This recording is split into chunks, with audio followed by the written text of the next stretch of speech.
Give us a thought on winning it for a fourth time. Still just sinking in now. 20 minutes later, it was just such a battle for 2 days. It's such a tough course, and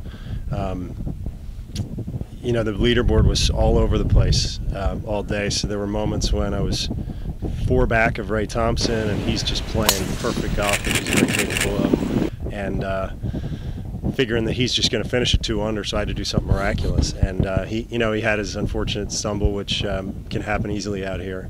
And then I have a feeling I can win it, which I end up in the playoff. And the playoff was such a roller coaster. Pete outplayed me, really did everything but win the playoff, and managed to make a great birdie there on the last, which was sort of a very different way to make a birdie compared to the maybe an hour earlier when I played it the right way. But I'll take it. So I'm very, very excited. I know you had high aspirations with the U.S. Open coming to your home course. Did that get your game a little sharper than maybe it is normally at this time? Yeah, I talked to Tony before the tournament, and that was really my thinking, is that the U.S. Open qualifier, I really worked hard at my game. I estimated it was the most golf I played since 2003, sort of when I was really playing a lot of golf after work and everything else, before kids and everything else.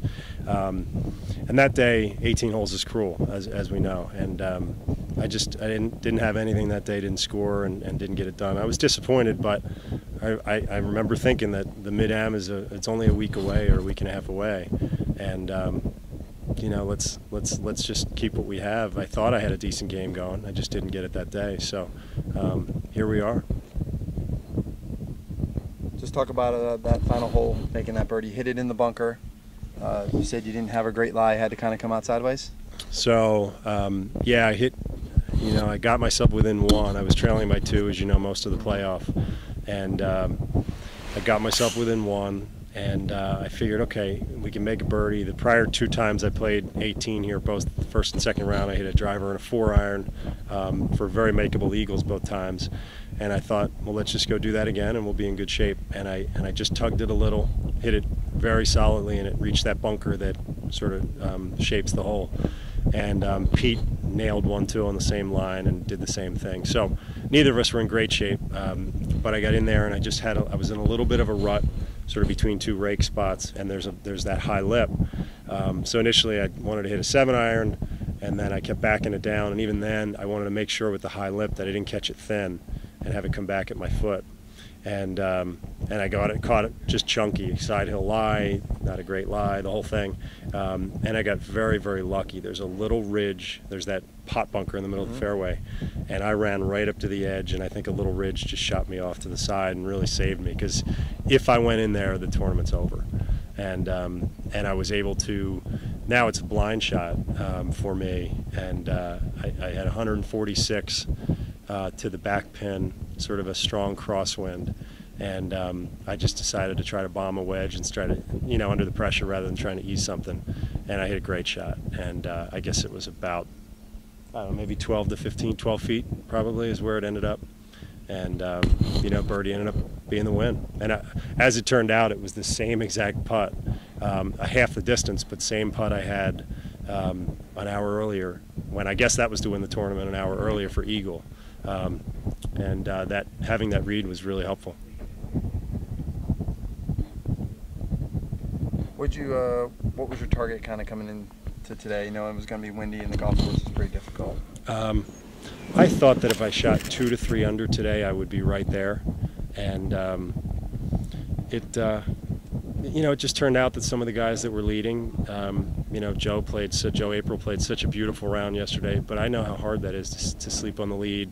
We've all done it, and I think it's a coin toss. He could have come out today and run away with the tournament if he played the same way, and it turned out, pressure's tough, and this course can get you. So I think when he didn't have his best day, it maybe brought that number down to, in my opinion, 1 under.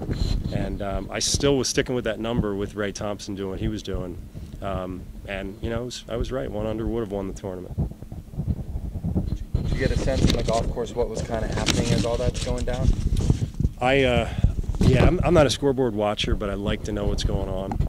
I think for me, it's helpful to know whether I should take a risk, whether I need to go closer at a pin or whether I don't need to. So for a good chunk of the back nine, I was anywhere from 2 to 4 back. And then all of a sudden, when I heard about what was going on behind me, I didn't know about Pete yet. I didn't know he was playing such a great round. And what did he shoot, 2 under, 3 under on the day? I don't know what he started at, 2 under. Yeah. I didn't hear a word about Pete. He really sort of kept under the radar. He didn't make any of the leaderboards that I saw, at least. It was really Steve Hudasic and Ray Thompson, really sort of a 2-man race for a while. So when I was at 1 over, I had a couple good looks. I birdied 14 and had a really good looks on 15 and 16, which I didn't convert. And I really thought that if I had those, I thought I was at the lead at that point, and those were to take the lead. Even it turns out that I needed that one more birdie just to tie Pete. But I did know that when I got to 18 in the regulation, and that was, really.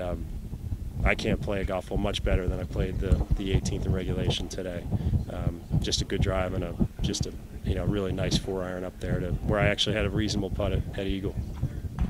I think stroke play maybe is a little more predictable, just in terms of who's going to come out the winner. Match play, the Philly-Am, comparing the Mid-Am to the Philly-Am. The Philly-Am's been cruel to me at times. I've had some years where I won that the one time, but I've had a couple other years where I was playing great and it looked like it may have been my time, and the way match play worked out, it wasn't. So when you take the young bucks out of it and make it 36-hole stroke play, I think it's a good format for me. And now I wish every tournament were at Fieldstone because this place seems to treat me pretty well. But I think medal play just has worked out pretty well for me.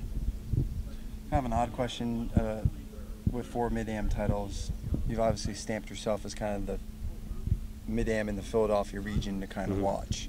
Are you okay with that? I mean, you've had success at the Crumb Cup, you've had success in Gap stuff. Nationally, I know you got 3 kids now, and we're I don't do the the USGA stuff used to be a staple for me, and it's not right now, and that's fine because they're week-long endeavors. Are you already kind of being the top dog in Philly? You know what? I think or at least one of them. Yeah, certainly. I mean, those sort of things are tough to they're tough to pinpoint. I mean, you could argue at any point that Chip Lutz is still the best player in Philly, or Jeff Osberg's still the best player in Philly, from a Mid-Am standpoint. But, the fact that I was able to win this tournament again is great. They're all here, and it's winning a Gap tournament is really tough. And, whether you come back, whether you sleep on the lead, whatever it is, this is a great field. You guys set the course up really, really just in a very fair and challenging way. All the courses gear up to have us, so they're always in good condition and firm, and so yeah, it's very, very special. So in terms of the title, that doesn't that doesn't really matter to me. But right now I'm between the Crump and the Mid-Am. I'm just I've sort of rejuvenated my game a little bit, and that I'm really happy about. The Crump was last year, right? Crump was my last 2012. Yeah, that's sort of my last tournament, I guess, that I played in. That's a good one to win. That one's I mean, that's a real good one to win. That's okay. Yeah, that's very special. Have you won a Mid-Am now after every kid was born? Did you win? Let's see. Yeah, I took 08. I won right after my first child was born. Right. And 2010, when my second child was born, I didn't play that year. I remember. I took that year off. I knew I wasn't going to practice, so I just took the year off. And let's see. And then the last child was born in October. So yeah, this is my first tournament since he was born. So I'm done having kids though, Marty. So even though it seems to be a good thing for tournaments. That's not for you to say. You got 2 boys and a girl? No, 3 boys. 3 boys. 3 boys. So my family is. You're all boys? 5 boys? I'm one of 3 boys. I have 3 boys, and my 2 brothers each have 1 boy. Each have a boy. Yeah. So we and that was something that was really cool about today. I would just make a comment, which was to make the turn or to see the scoreboards at a couple different places, and through these various years, I've seen McDermott on the scoreboard, but I've never seen a comma after it.